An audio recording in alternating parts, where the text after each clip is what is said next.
မင်္ဂလာပါကျွန်တော်စောစောပါဒီနေ့ကျွန်တော်တို့တဘာဝအဖို့တန်ပစ္စည်းများရဲ့နာမည်လေးတွေကိုအတူတကွလေ့လာကြမယ်ဒါဆိုစလိုက်ရအောင်နံပါတ်1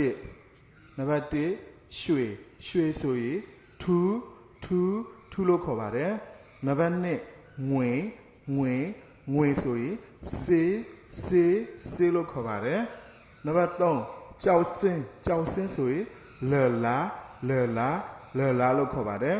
နံပါတ်4ပရမညာဆိုရင်တာမလာဝေါ်လို့ခေါ်ပါတယ်နံပါတ်5နီလာဆိုရင်တာမလာနီလာလို့ခေါ်ပါတယ်နံပါတ်6ကြောင်းမြဲရတနာဆိုရင်လဲလူတို့ပွေးတို့လို့ခေါ်ပါတယ်နံပါတ်9မြဆိုရင်တာမလာလာဟေလို့ခေါ်ပါတယ်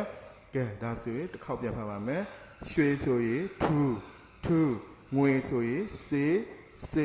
ကြောက်စေးဆိုရင်လဲလာပရမဆိုရင်တာမလာဝေါ်နီလာဆိုရင်တာမလာနီလာကြောင်းမြဲရတနာဆိုရင်လဲလူတို့ပွေးတို့ပြီးမြဆိုရင်တာမလာလာဟေလို့ခေါ်ပါတယ်အားလုံးပြောတတ်မယ်ဖတ်တတ်မယ်လို့ထင်ပါတယ်